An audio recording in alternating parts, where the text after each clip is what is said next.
पण काय केलं? औरंगजेब, हलाल झटका, कुणाल कामरा आणि आता वाग्या. म्हणजे रिॲक्शनरी पॉलिटिक्स का प्रॅक्टिकल पॉलिटिक्स? म्हणजे प्रतिकात्मक राजकारण का प्रातिनिधिक राजकारण? याचं काही तुलना करणार आहोत की नाही? आपण समाजाचे प्रतिनिधी म्हणून येतो समाजाच्या समस्या सोडवण्यासाठी. तर आपण त्या समस्या सोडवू शकत नाही, आपण त्यांना उत्तरं देऊ शकत नाही, आपण निवडणुकीतली केलेली आश्वासनं पूर्ण करू शकत नाही. म्हणून त्याला इमोशनल आणि सेंटिमेंटल टच देऊन ते राजकारणात संपवून टाकायचं, हे काही महाराष्ट्राच्या हिताचं नाही आहे. तुम्ही औरंगजेबाची कबर खणा नाही तर ठेवा. कुणाल कामरा काय बोलला हे तुमचं तुम्ही बघा. पण महाराष्ट्राच्या कुठल्या समस्यांना उत्तर मिळालं? शेतकऱ्यांच्या कर्जमाफीचं काय झालं? ह्याच्यावर चर्चा नाही करायची. नॉन इश्यूला इश्यू करून इश्यू बाजूला करणं हा राजकारणातलं मोठं षडयंत्र असतं. आणि सरकार हे षडयंत्र रचून महाराष्ट्राला फसवण्याचा प्रयत्न करते आणि तेही अधिवेशनाच्या माध्यमातून. हे मोठं दुर्दैव आहे. शेवटचा आठवडा आहे. विरोधी पक्षनेते मी काल पण बोललो, कसल्या संविधानावर चर्चा करता हो? संविधानाची पानं आणि पानं टराटरा फाडली आहेत तुम्ही.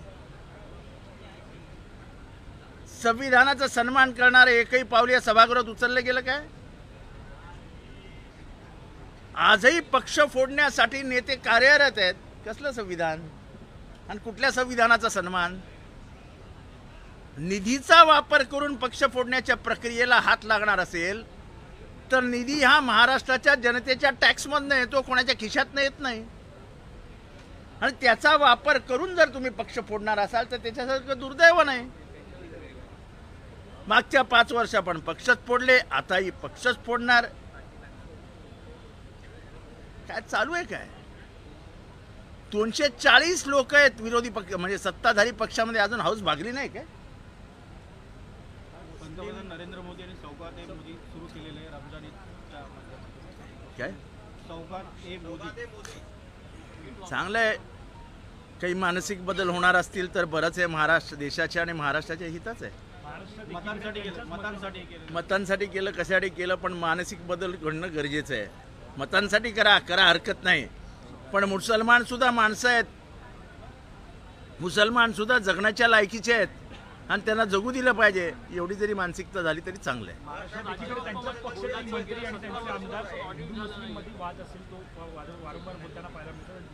अहो, दररोज हिंदू मुसलमानच करताना दुसरा आहे काय त्यांच्याकडे? तुम्ही घरावरनं बुलडोजर फिरवला, सर्वोच्च उच्च न्यायालयाने झापलं ना तुम्हाला. माफी मागा ना त्या घरच्यांची त्यांच्या, की आमची चुकी झाली म्हणे म्हणून. गुन्हेगाराला फाशी द्या. गुन्हेगाराच्या आईची, गुन्हेगाराच्या पोराची, गुन्हेगाराच्या पोरीची, गुन्हेगाराच्या बायकोची काय चूक? खोक्या भोसले गुन्हेगार आहे, भाजपच्या आमदाराचा समर्थक आहे, त्याला शिक्षा झाली पाहिजे. त्यांनी जे मारले, त्यांनी जे दादागिरी केली चुकीची आहे. पण त्याची आई भिल्ल समाजाची असून देखील तिचं घर जाळलं जातं, तिला बेघर केलं जातं. हे कुठल्या माणुसकीच्या राजकारणात बसतं? Out of the court settlement करायला जाल ते राज्य कोसळेल. Out of the court settlement सरकारने करायचं नसतं.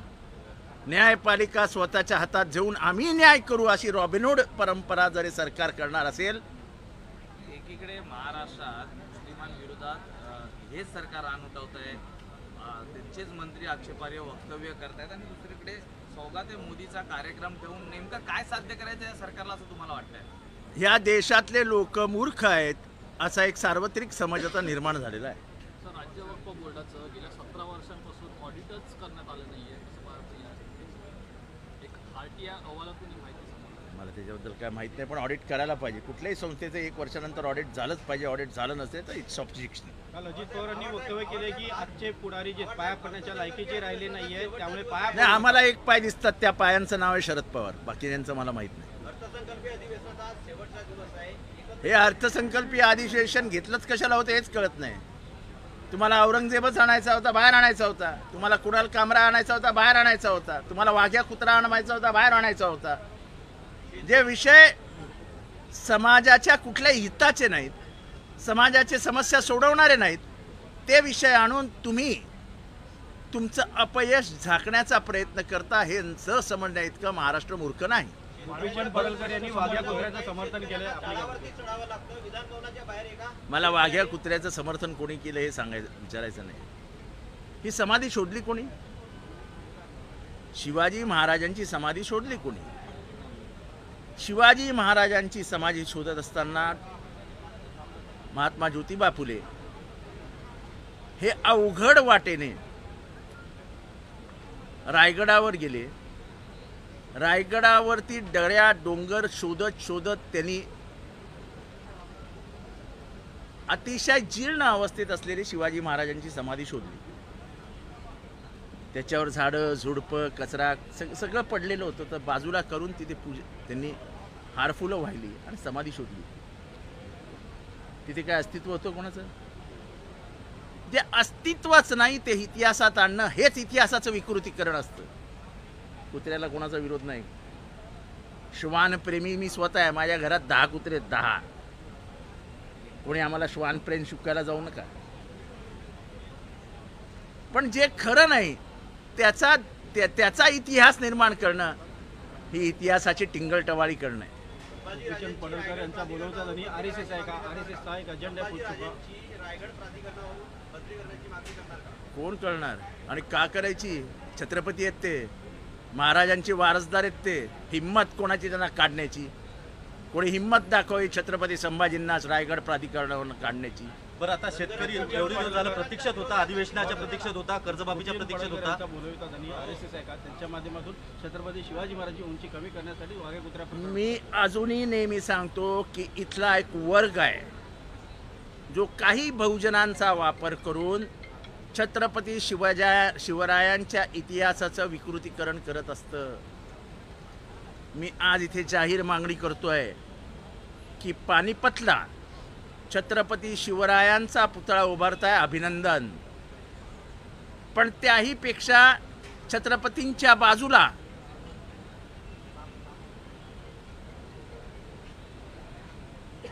पानिपतच्या युद्धात चुकलेल्या रणनीतीमुळे पराभव झाल्यानंतर बरोबर 10 वर्षानंतर शूर मराठे महादजी शिंदे यांनी जे काय रणकंदन माजवलं, जो काय धुमाकूळ घातला आणि सगळ्या गेलेल्या इब्रतीचा बदला घेतला, त्या महादजी शिंदेंचा पुतळा आपण दिल्लीतही उभारा आणि पानिपतलाही उभारा अशी जाहीर मागणी त्यांना मानाचा मुजरा करत मी आज महाराष्ट्रासमोर आणि सरकारला करतो आहे.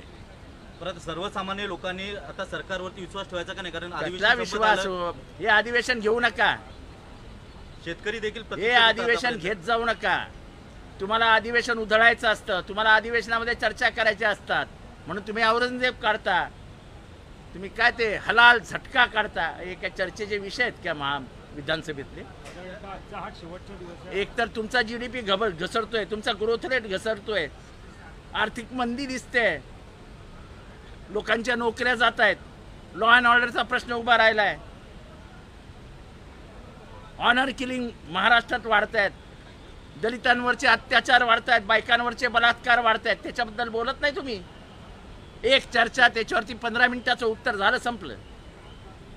विरोधी पक्षनेत्याबाबत अजूनही निर्णय नाही. हे बघा, संविधानाची चर्चा सुरू आहे. संविधानाचा किती सन्मान करतात? तर कायद्याच्या कुठल्याही पानावरती विरोधी पक्ष नेता अपॉइंट करताना, त्याची नेमणूक करताना संख्या किती असावी असं कुठेही लिहिलेलं नाही.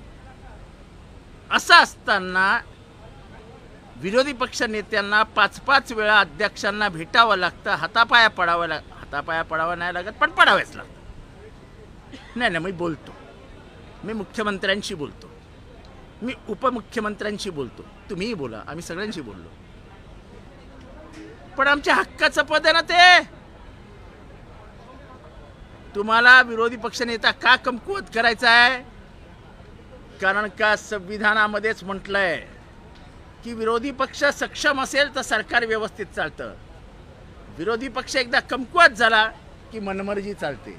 इथे मनमर्जी चालू आहे आणि म्हणून त्यांना विरोधी पक्षनेता नको आहे. कारण का ते संविधानिक पद आहे आणि ते संविधानिक पद इथे असताच कामा नाही. हा या सरकारचा दृष्ट हेतू आहे आणि तो अध्यक्षांच्या मार्फत पूर्ण करतो.